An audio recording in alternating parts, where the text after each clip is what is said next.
Hello good evening dear students. आप लोग जो टेस्ट में थे, टेस्ट प्रक्रिया के बाद से आप लोगों को फिर से स्टार्ट हो रहा है और आज का जो कंटेंट्स है वह कंटेंट्स है प्रिज्म फार्मूला। प्रिज्म फार्मूला अर्थात इसको कंटेंट्स को ऐसे भी कहते हैं कि प्रिज्म पदार्थ के अपवर्तनांक का व्यंजक।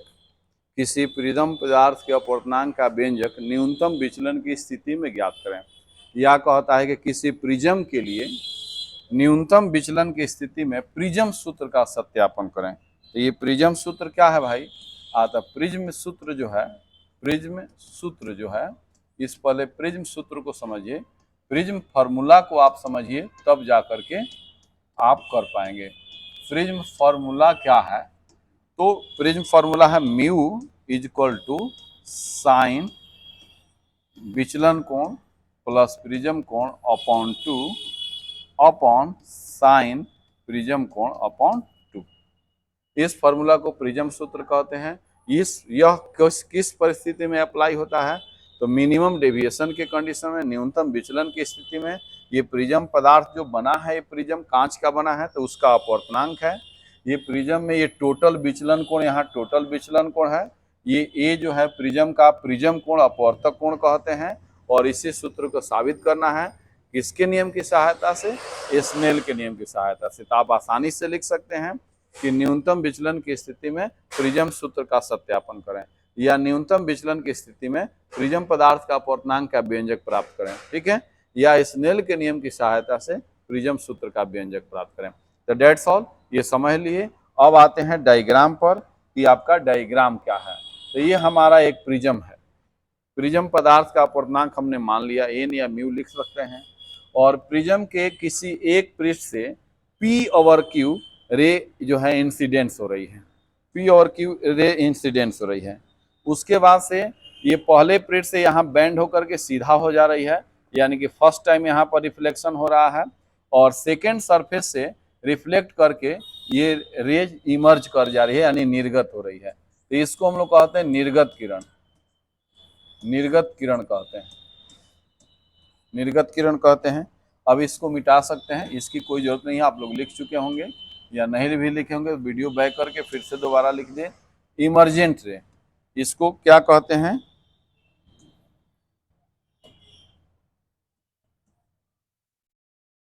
इमरजेंट रेज कहते हैं, आप लोग तो जानते होंगे। ये इंसिडेंस रे है, ये एन ई और एम ई नॉर्मल लाइन है। तो आप देखिए दोस्तों, ये निर्गत कोण है, ये आपतन कोण है, ये आपतन कोण आई और ये निर्गत कोण ई, राइट। आप ध्यान से इसको समझ लीजिए कौन क्या है कैसे है। इसको मिटा देते हैं, क्योंकि ये लिखेंगे तो इस पर स्पेस भी कम बचेगा, इसलिए इसको लिखने के लिए आप लोग ध्यान से नाम रखिए। ये पी क्यू आपतित किरण है, आर एस निर्गत किरण है, ये रे ऑफ इंसिडेंस, ये इमरजेंट रे कहलाती है, ठीक है। एन और ई नॉर्मल लाइन है, एम और ई नॉर्मल लाइन है। पी क्यू जो किरण है, अगर ये अपने पथ से विचलित नहीं होती तो ये ओ तक जाती, और तो दोनों पृष्ठ का विचलन कोण, यहाँ पहले पृष्ठ का विचलन कोण डेल्टा 1 और दूसरे पृष्ठ का विचलन कोण डेल्टा 2, टोटल डेविएशन यहाँ पर डेल्टा लिख दिए हैं। टोटल डेविएशन, इसके बाद वाले वीडियो में विचलन कोण का व्यंजक निकाला जाएगा। तो अब हम चलते हैं आप लोगों के लिए प्रिज्म सूत्र का व्यंजक प्राप्त करने के लिए। तो आप पहले लिख लीजिएगा, इस पूरे सिस्टम में ध्यान से सुनिए, वीडियो स्लो कर कर लिख दीजिएगा कि माना एक म्यू अपवर्तनांक का ट्रेंगल शेप में एक प्रिज्म है, चूंकि प्रिज्म ट्रेंगल शेप में होता ही है, और इसका नाम लिख देंगे ट्रेंगल शेप ए बी और सी। प्रिज्म के पहले पृष्ठ से, ध्यान से, प्रिज्म के पहले पृष्ठ से आपतित प्रकाश पी क्यू, ओके, अपवर्तन के बाद दूसरे पृष्ठ से आर एस के रूप में निर्गत होती है, दूसरे पृष्ठ से आर एस के रूप में निर्गत होती है। पहले पृष्ठ पर नॉर्मल डाला गया एन ई, और दूसरे पृष्ठ पर नॉर्मल डाला गया एम और ई। पहले पृष्ठ का विचलन कोण डेल्टा 1, अपवर्तन कोण R1, दूसरे पृष्ठ का विचलन कोण डेल्टा 2 और अपवर्तन कोण R2, टोटल विचलन कोण डेल्टा। तो मिनिमम विचलन की स्थिति में delta 1 plus delta 2 equal to delta होता है, R1 plus R2 equal to prism कोण ए होता है। आगे अभी आपको कंडीशन में दिखाएंगे। तो फर्स्ट ऑफ ऑल आपको देखना क्या है कि किसी त्रिभुज का आप लॉ लेंगे, एक ट्रेंगल लेंगे। वो ट्रेंगल कौन सा हो गया? Q O R. Q O R में आप जानते हैं कि त्रिभुज के दोनों अंदर वाला कोण सामने का उसके बाहर वाले कोण के बराबर होता है। तो दोनों अंदर वाले कोणों का जो योग होता है वो बाहर वाले कोणों का बराबर होता है। तो delta 1 plus delta 2 is equal to delta.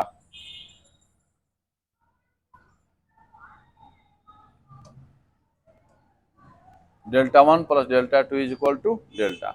फिर आते हैं अब डेल्टा 1 डेल्टा 2 का मान निकालेंगे। आप जानते हैं कि अपोजिट एंगल आपस में क्या होते हैं? बराबर होते हैं। तो एक साइड आई है, आई इस साइड R1 और डेल्टा 1 है। तो I is equal to R1 plus delta 1 हो सकता है कि नहीं हो सकता है इस पृष्ठ के लिए? तो डेल्टा 1 का मान डायरेक्ट निकालेंगे तो I माइनस R1। ध्यान से देखेंगे तो पहला लिखेंगे I is equal to delta 1 plus R1 overall delta 1 is equal to I minus R1। फिर इसी पृष्ठ पर यहाँ कलर बदल के दूसरा साइड का लिख ले रहे हैं। क्या भाई? तो E is equal to R2 plus delta 2। तो ओवरऑल डेल्टा 2 जब निकालेंगे तो E माइनस R2, ये दोनों मान को ले जा करके ऊपर वाले इक्वेशन में पुट कर देंगे। ऊपर वाले इक्वेशन में जब हम रखेंगे इसके मान को, इसको हटा देते हैं, इसके मान को रखेंगे ओवरऑल, तो आप देखेंगे यहाँ पर आपका मान आ गया है क्या? तो डेल्टा 1 का मान I माइनस R1, तो यहाँ रखते हैं I माइनस R1 और प्लस डेल्टा 2 का मान है E minus R2। E minus R2 is equal to total angle of deviation is equal to delta. I plus E minus common ले लेते हैं तो R1 प्लस R2 हो जाएगा, चूंकि माइनस कॉमन लिए हैं, इज इक्वल टू डेल्टा। इस इक्वेशन को बनाए रखिएगा। अगर इस इक्वेशन को फर्स्ट करते हैं तो इस इक्वेशन को सेकंड कर देंगे। ओवरऑल अब आगे हम देखते हैं कि आपका कौन सा अब रूल लेते हैं आप लोग। तो अब आप एक चतुर्भुज लेंगे और इस चतुर्भुज का नाम क्या है आप देखेंगे। यहाँ पर चतुर्भुज का नाम है ए क्यू ई आर। ए क्यू ई आर आपको बताया गया था पिछले वीडियो में, और फिर इसमें भी जान लीजिए कि अगर चतुर्भुज है तो उसके फ्रंट साइड का कोण, आमने सामने के कोणों का योग 180 डिग्री होता है। तो ध्यान से देखेंगे, कोण ए आप प्लस कोण E is equal to 180 degree, right. फिर एक ट्रेंगल ले लेंगे, वह ट्रेंगल क्या है? तो क्यू ई आर। कहाँ है? क्यू ई और आर। तो क्यू ई आर में देखेंगे त्रिभुज के तीनों कोणों का जो 180 डिग्री होता है। तो R1 plus R2 plus E is equal to 180 degree. R1 plus R2 plus E is equal to 180 degree. देख रहे हैं कि दोनों इक्वेशन में लेफ्ट और दोनों का राइट वैल्यू आपस में बराबर है, तो दोनों का लेफ्ट भी आपस में बराबर हो जाएगा। Overall R1 plus R2 plus E is equal to कोण ए प्लस कोण ई। अब कोण ई और कोण ई को कैंसिल कर देंगे, आ गया R1 plus R2 is equal to A. ये इक्वेशन एक और हमारा हो गया। इसको ले जा करके समीकरण 2 में जब हम पुट करते हैं, ये समीकरण 3 हो गया, इसको ले जा करके 2 में पुट करते हैं तो E plus I minus A is equal to delta. ये हमारा एक इक्वेशन हो गया। अब यहाँ पर एक विशेष परिस्थिति है, एक विशेष कंडीशन है। वो कंडीशन क्या है? तो यदि लिखते हैं न्यूनतम विचलन की स्थिति में, न्यूनतम विचलन की स्थिति में, न्यूनतम विचलन की स्थिति क्या है? तो मिनिमम डेविएशन होगा तो I और E आपस में बराबर होगा। साथ साथ कुछ और भी आपस में बराबर होता है, R1 और R2 आपस में बराबर होगा। किसके बराबर हो जाएगा भाई? R के। कब? तो मिनिमम डेविएशन होगा तब। तो उस स्थिति में I और E आपस में बराबर है, तो I के बदले में E लिखें या E के बदले में I लिखें, ये कोई माने नहीं रखता है। तो अब ध्यान से आप लोग देखिए, यहाँ पर लास्ट स्टेज में आ गए कि अगर ई के बदले में आई लिखते हैं तो I plus I is equal to delta आप प्लस ए, राइट ना। 2i is equal to delta plus A, I is equal to delta plus A by 2।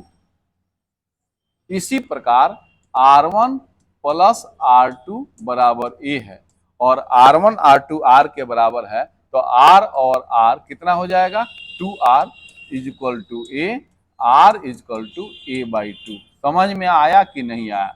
R1 R2 आपस में बराबर है, तो R की जगह पर R1 की जगह पर भी R, R2 की जगह पर भी R, R और R 2R, R is equal to A by 2। अब कुछ नहीं है, इसमें आप डायरेक्ट स्नेल का नियम लगाइए। स्नेल का नियम लगाने के बाद से आप प्रूफ कर दीजिए स्नेल्स लॉ से। स्नेल्स लॉ लगाइए, क्या भाई, तो mu is equal to sine I upon sine R. तो mu is equal to sine I का मान कहाँ है, साइन आई का मान है डेल्टा आप प्लस ए बाई 2 बटा साइन आर का मान कहाँ है, ऊपर ही है, साइन ए बाई 2।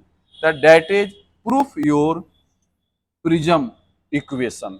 कहीं कोई लोचा नहीं है, कहीं कोई एक्स्ट्राऑर्डिनरी अनावश्यक बातें अनर्गल की बातें नहीं हुई है, ओनली टू द पॉइंट बातें हुई है। अगले वीडियो में हम लोग देखेंगे विचलन कोण का व्यंजक और प्रिज्म से एक रिलेटेड न्यूमेरिकल। इस साल जेई के 7 तारीख वाला में जो जेई 7 मई को हुआ है, उससे एक प्रिज्म का बड़ी बेहतरीन क्वेश्चन आया है, जिसमें इमरजेंट एंगल ऑफ ई निकालना था, इवेल्युएट करना था, उसको भी बताएंगे। वीडियो देखना नहीं भूलेंगे, सब्सक्राइब करना भी नहीं भूलेंगे, शेयर करना भी नहीं भूलेंगे, और 11th वाले लड़कों को सब्सक्राइब कराना नहीं भूलेंगे। उन लोग का बैच स्टार्ट है और सिलेबस बहुत जल्द स्टार्ट होने जा रहा है, और उसका डेट रख दिए हैं 2 जून को उस मॉड्यूल के साथ। इसलिए हमसे जुड़े रहिए। और ये है आपका prism equation. This is important for board exams, BSCB and CBSE। इसलिए इस वीडियो को 5 बार देखेंगे, 4 बार देखेंगे, 3 बार देखेंगे, 10 बार देखेंगे, निश्चित आप प्रूफ करेंगे। लैंग्वेज को स्लो करके लिख लेंगे वीडियो और इत्मीनान से इसको लिखेंगे। Thank you. फिर नेक्स्ट वीडियो में मिलते हैं विचलन कोण के व्यंजक के लिए और न्यूमेरिकल्स के लिए। थैंक यू, धन्यवाद।